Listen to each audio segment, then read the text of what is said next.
Información para que las entidades que quieran contratar o usar en sus portales esas pasarelas de pago, como se denominan técnicamente, tengan unos estándares mínimos en cuanto al manejo de la información, en cuanto a su capacidad operativa, seguridad en sí mismo de las transacciones, y en eso estamos trabajando. Al final del año tendremos una propuesta para avanzar en ese sentido, pero creo que es importante mencionar que hoy es una actividad que no está bajo supervisión del Estado, y lo que hacemos es, vía a través de las entidades vigiladas, lograr definir unos estándares para que cuando ellas sean las que contraten con esas pasarelas el uso de sus páginas de internet para hacer operaciones, tengan en cuenta y apliquen esos criterios. ¿Quiénes están utilizando ese sistema en este momento?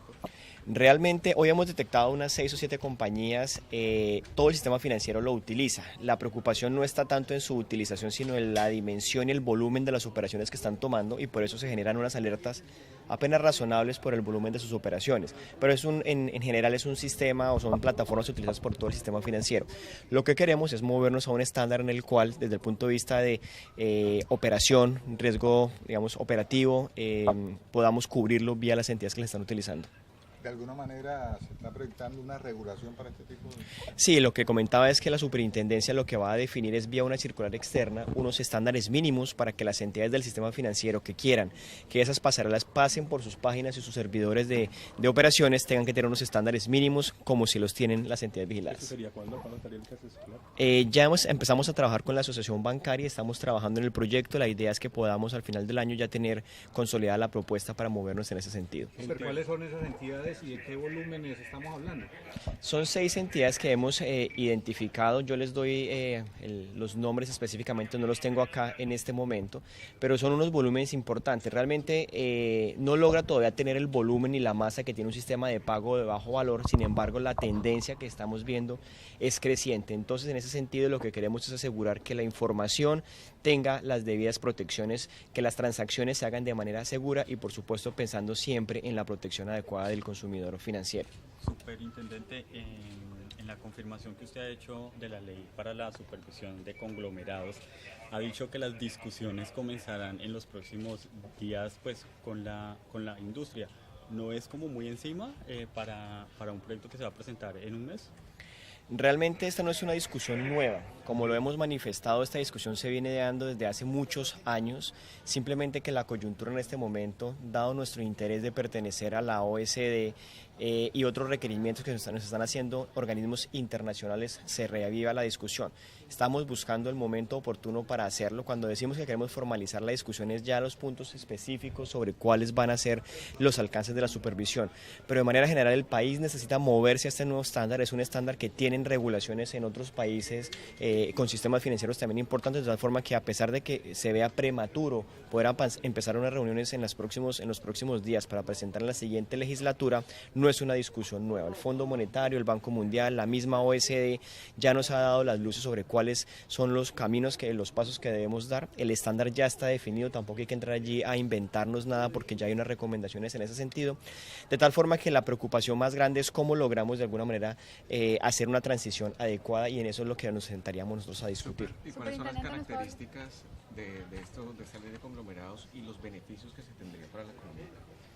Realmente el sistema financiero colombiano ha cambiado mucho. Ustedes saben que el sistema financiero, pues estamos pasando de una entidad que tiene operaciones solamente en Colombia a entidades que tienen operaciones en Centroamérica y en otros países de la región. Además, estamos también viendo una consolidación a nivel local de las mismas compañías y las mismas entidades vigiladas. Por lo tanto, hoy el contexto es diferente.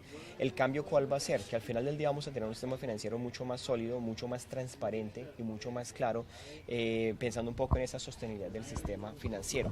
Los cambios principalmente van a estar asociados a que vamos a tener una mayor facilidad en el acceso a la información, una mayor capacidad para poder detectar operaciones que de alguna manera podrían no ser muy transparentes y evitar casos como los que hemos anunciado de Interbolsa específicamente. Entonces el país tiene un gana-gana en la medida en que fortalece su sistema, lo va a llevar a un proceso de internacionalización mucho más fácil, porque las entidades financieras están saliendo al exterior y en el exterior se están demandando estos estándares. Entonces al final del día el sistema financiero gana, la supervisión por supuesto que se robustece y gana, y el país en términos de competitividad también gana, porque los costos de financiación van a ser más baratos, podemos llegar a tener primas de riesgo menores en el sentido en que hay mayor transparencia, y en ese sentido nos estamos moviendo en el país. ¿Que se ha avanzado en la regulación y la normativa para permitirle a los fondos de pensiones, a los fondos de cesantía y obviamente a la entidad, al sistema financiero para apalancar construcción de 4G?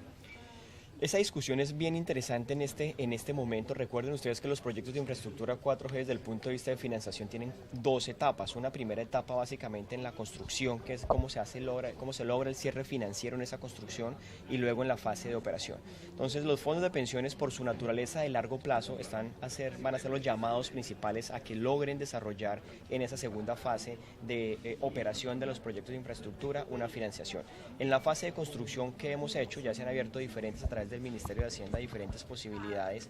Hoy los fondos de pensiones van a poder entrar directamente a financiar estas operaciones 4G con diferentes instrumentos, incluso en la etapa de construcción. Creo que la regulación se ha movido en el sentido de permitirles estas operaciones. Recientemente el Ministerio de Hacienda colgó a comentarios del público un proyecto de decreto que está próximo a ser expedido, en donde los fondos de capital privado van a ser los vehículos sobre los cuales los fondos de pensiones y los fondos de cesantías lleguen directamente a hacer las inversiones en los proyectos de infraestructura 4G, y no solamente en las 4G, sino también en lo que está relacionado con las alianzas público-privadas, que también tiene una relevancia bastante importante. Superintendente, esta regulación para conglomerados, ¿para cuándo se espera? Porque en la convención pasada también se habló del tema y...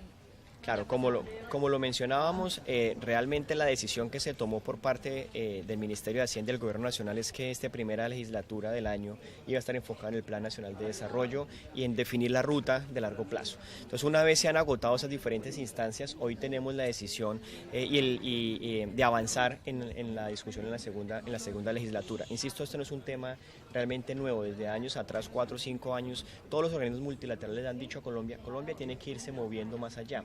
¿Qué es lo que sucede hoy y por qué es diferente? Porque nuestro sistema financiero hoy definitivamente se internacionalizó. ¿En qué sentido? Los agentes colombianos van al exterior a buscar recursos. Ya vemos varias entidades que están listadas en las bolsas de Nueva York.